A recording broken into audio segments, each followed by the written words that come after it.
Well, hi there friends, I'm so glad that you stopped by because I have another great recipe for you, and this one's a brand new one to me. I'll be making it for the first time today with you, and that is going to be for some cheesy smoked sausage and rice. So if you enjoy the flavor of onions, garlic, and some good smoked sausage combined with a creamy, buttery, cheesy rice, then today's recipe is going to be for you.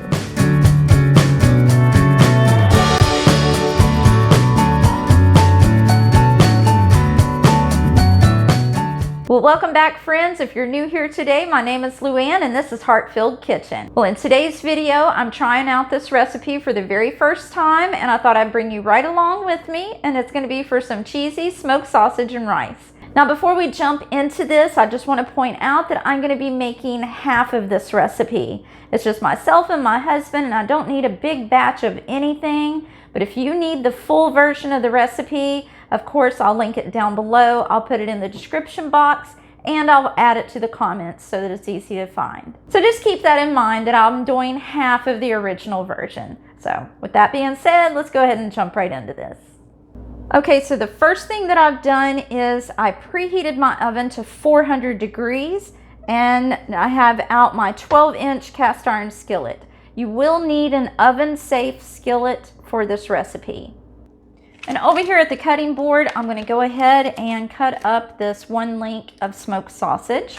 I just have the original, but of course, I guess you could use the jalapeno or any version of smoked sausage that you and your family enjoy. Now, the recipe did call for a full link, and this is the part that I'm not going to cut in half. I'm going to go ahead and put the whole link for my half version.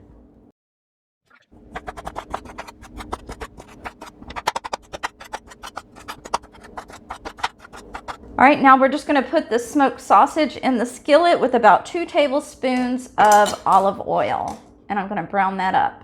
I'm going to put my stove on about medium-high and add some olive oil.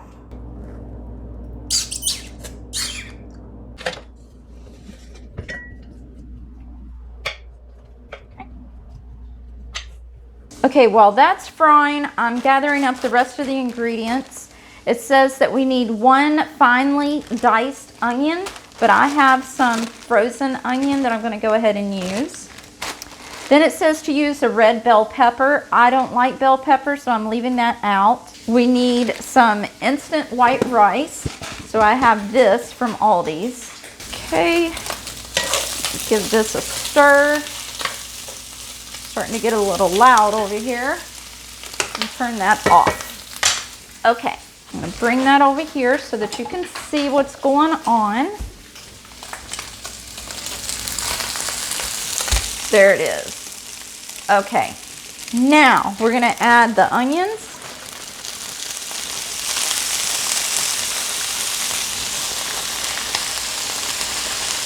Plenty for me. Okay, 1 teaspoon of minced garlic. I'm just going to give that a quick stir. Add the rice. 1 can of cream of chicken soup.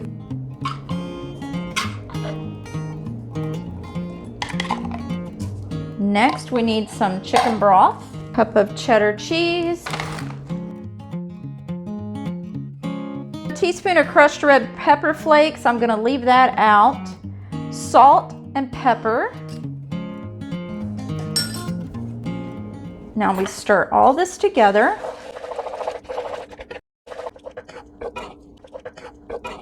This is a little runny, watery, but I'm sure that is to benefit the rice. So I'm not going to worry too much about that. All right, I think that's combined pretty good. Spread it out. And now the butter goes on top. So I'm just going to lay these pats out like this. Cover with foil.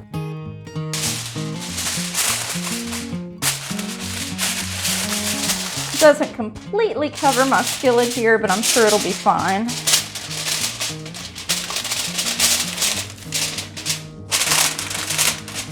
And now we're going to pop this into our 400-degree oven for 30 minutes. Okay, so I'll meet you back here in 30 minutes and we'll finish this off. Okay, so the time is up. And I want to remove this from the oven. All right. The next step is to carefully remove the foil. Here's what we're looking like. Now it doesn't say to give it a stir, but I'm going to go ahead and give that a good stir to get that butter mixed down in there. And it seems like the rice is already ready. So this next step, it says to put it back in your oven uncovered for 20 minutes to melt the cheese.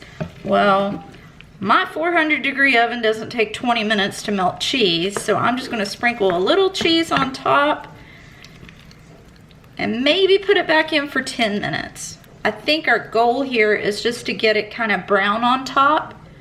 So that's what I'm going to do now. We'll try 10 minutes and see how it goes. I can't believe I almost forgot it because I always put this on practically every one of my recipes, but we're to sprinkle that with parsley before putting it back in the oven. So I just brought it out and did that, and now it's going to go back in for 10 minutes. Okay, we're going to pull this out of the oven. I believe it's finished already. And I got to tell you, I'm not sure what I think of all this butter on top.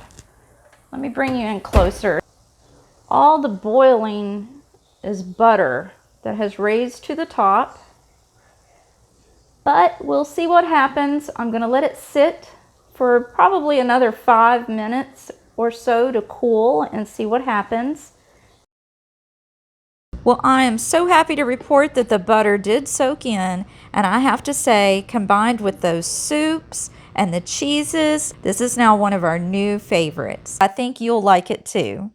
Well, friends, if you enjoyed your time here today, I hope that you'll give this recipe a big thumbs up, and I'd love it if you'd subscribe. Until next time, remember to put your whole heart into everything you do, and you'll have a heart-filled kitchen too. Hope to see you next time. Bye.